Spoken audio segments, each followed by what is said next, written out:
In this video, we're going to be talking about the Brand Ambassador Program. And a lot of people ask me, how did this come about? And the truth is, it kind of came out of necessity. There's this popular saying that necessity is the mother of all inventions. And if you probably know my story at this point, I was sleeping on my girlfriend's couch at the time. It was a red IKEA couch, held up phone books, very humbling point in my life. And I knew that my growth was going to be vastly limited because I was taking a small piece of my commission on every deal. And I wasn't doing that many deals in the first place, but also I was putting it on credit cards, and my credit cards were close to being maxed out. Actually, some of them were already maxed out. And so my growth was going to be very limited from a cash perspective. And so the Brand Ambassador Program, came about because for me to invest money in leads and to get technology to help agents be successful, I needed to find a way to basically zero cost my marketing. What's really cool is as I went into this program, I found out that the Brand Ambassador Program is a lot more than just helping you, zero cost your marketing. Something fascinating, by the way, you guys should know about is if you think about car dealerships or furniture companies or these mattress companies, I'm sure you noticed those three companies, they just hammer radio, TV, billboards. They spend a fortune. And something that was a big aha for me was that these companies actually get their advertising paid by other vendors. So for example, if you finance a mattress or a car or your furniture, these third-party financing companies give money. They put money into a marketing kitty for the local distributor to try to generate more traffic into the store to sell more product. And so this is kind of similar to what we do as real estate agents, right? Like the stuff in the MLS is product. We don't actually own it. And we're trying to go out there and sell it. So furniture companies, car dealerships, and furniture companies, they're basically just glorified sales teams that happen to have the inventory inside a building, and obviously that's not the case for real estate agents. So the reason they're able to explode from a growth perspective and invest in so much advertising is because they have all these vendors contributing towards their kitty for marketing. And those local sales centers, they basically operate like ambassadors for these other third-party companies. So for the three things we're going to talk about in this video are how the brand ambassador is key to faster growth, which I've kind of talked about already. The second thing is the ultimate goal of the brand ambassador program.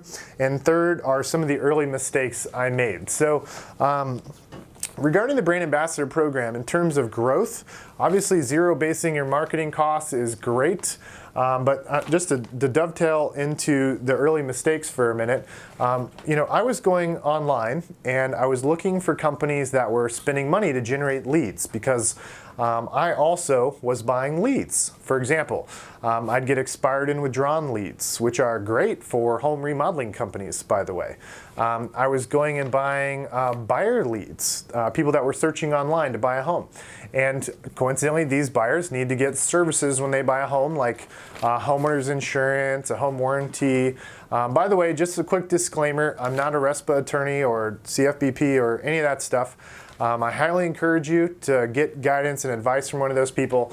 The Brand Ambassador Program was really built off of non-settlement service providers. So there's basically 26 people that real estate agents have a direct impact on their business throughout the course of the year as you do deals. There's 26 different businesses that have a direct impact.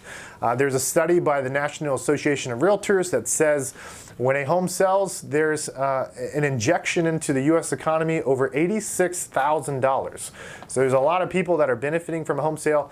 And so again, back to early mistakes, when I was going out and researching companies that were spending money to generate leads, I was just going and trying to sign people up. So I wanted to get people on board, and I was pitching this vision of the Brand Ambassador Program and how I wanted them to be a part of it, and we would grow our businesses together. But the early mistakes I made was, people would say yes very easily, and I, would get them on board, and then 90 days later they would quit. So the thing that I discovered is when you're actually bringing people on board in your brand ambassador program. There's 26 vendors, like I mentioned, and that may seem like a lot at the moment, but if you actually start focusing on this over 12 to 24 months, you'll get 26 vendors pretty quickly. And so the key mistake I made in the beginning was not spending enough time vetting people out. So like I shared in the previous video about how when real estate agents, I would meet with them and I'd try to get them on board, like they would spend more time selling me than vice versa. Well, the same thing happened when I was trying to get people on the brand ambassador program. People were like, I'd get them super excited because I would pitch the vision of what we were building, and so they were ready to come on board. But 90 days later, they were jumping off. And so the key people that you want to get on board are the business owners that are really passionate about their industry. So like literally, they live and breathe whatever business they're in, whether it's plumbing, electrical, roofing, etc. As you guys are well aware, you're in the consumer experience business. So the better job you do for your clients, the more highly likely they are to refer one of their friends or family members to you. So to improve the consumer experience, you obviously want to refer the best of the best in your community to help your clients with something very specific to whatever they're trying to solve. Maybe you guys get an inspection done and the house needs a new roof. Well, if anything comes up years later, specific to the roof, for example, and they need warranty work done, if that was a fly-by-night roofing company, that's going to make you look really bad. So in the beginning, I'm sure your mind's thinking, it's all about the money. That's actually not the case. It absolutely helps you grow faster by zero-basing your marketing. But what I want to get into in point 2 is the ultimate goal of the brand ambassador program. So I want you to kind of fast forward in your mind. Think about having 26 vendors, people that are, you've met them, you've got a great relationship with them, and you guys are trying to help build one another's business. And to take it one step further, something you want to put into place is what we call a mastermind. It's kind of like a BNI group, but it's primarily the business owners that are involved in the mastermind, whereas a BNI is sometimes like business development reps within a specific company. This mastermind is just business owners, and it's industry specific. And every month you have this mastermind. And this is something you guys are going to learn about later. But the ultimate goal is to start creating this incredible community of other local business owners and help one another grow. And you're going to learn things from other people in the room that could help you propel your business exponentially. Just a little example I'll give you. If you're watching this video and you're a real estate agent, I'm assuming you're very good at sales and you know how to convert leads. And if you think about a lot of vendors out there that service homeowners, I don't know about you guys, but every time I call somebody up and I say, hey, I want to get an estimate, maybe it's to make some upgrade to my home, the vendor comes out, they talk to me for a couple minutes and they give me a bid via email or maybe in person. That's that's what they do. These vendors just like hand out bids left and right. They always are like pushing free estimates, free estimates, free estimates. And you as a salesperson, kind of the process you have to go through to get a sale is you've got to develop rapport with the customer. You've got to educate them on what it is you're trying to get them to buy into. Maybe it's like buying a home in a specific neighborhood.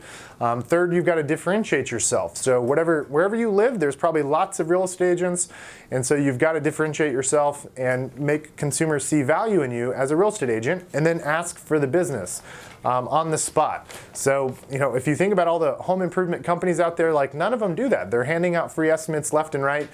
Some of them will do a good job educating you on the process, but they'll never ask for the business. Like they don't really do a great job differentiating themselves. So in your mind, just in case you guys are thinking about limiting beliefs and you don't feel like you could pull off a mastermind, maybe you're afraid that you don't have the knowledge to be able to help other business owners. The truth is, if you're an agent, you're a great sales and marketing person. And this is one of the biggest weaknesses for a lot of small to medium business owners.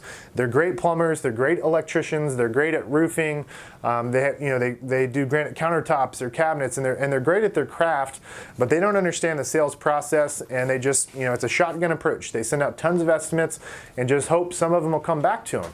And there's a better process that you guys are well aware of. So the ultimate goal is building a group of people that will not only help you from a business perspective, you'll help them. It'll be a very reciprocal relationship. You guys will exchange a massive amount of value. And what's really cool is you've got 26 people out in the community that are business owners, very influential. They have a large sphere, and they can likely refer you business too. And think about when it comes to recruiting talent, salespeople to join your team. Obviously, business owners run across a lot of different people, and they may not be a fit for their business. And so imagine calling up these other business owners, 26 of them that you have an amazing alliance with, and they start recommending people that could potentially join your team. So that is the ultimate goal. It goes way beyond just zero basing your marketing. The ultimate goal is really about creating a group of highly motivated, passionate industry leaders and an alliance between you and the community of business owners. Again, some of the early mistakes I shared with you just a second ago is signing up the wrong people. So people that weren't, they had been in the industry for like a year, but they were kind of like fly by night. So what sucks is I didn't know that in the moment when I got them on board to our brand ambassador program. So make sure you do a lot of research. You're probably thinking like you have to go like really sell this program. Now, the one little thing I'll tell you is the key to your success with selling the brand ambassador program is just about having a really big vision. Your goal is to sell a vision because it doesn't quite exist yet. By the way, every single political figure, every single company out there that's going and pitching venture capital, maybe it was Facebook at some point, they're all selling something that doesn't exist yet. So as long as you understand the program and you can pitch the vision, people want to be a part of that. They want to buy into that shared purpose. So that's how you get people on. But once you actually get them excited about the vision, you've got to make sure you're bringing the right people on. And so think about it almost like an interview. Like you want to make sure that this is the right person for you to align with. So do tons of research online about the company, read reviews, ask them for some of their past client referrals. One of the ways to build your brand ambassador program is asking people on your team, what vendors do they like?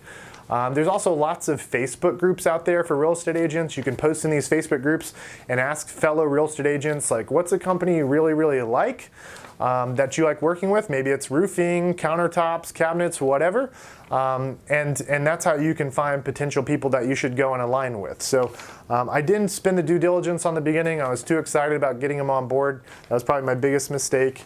But these are going to be your kind of key three tactical pieces you need to be aware of as you're building the brand ambassador program.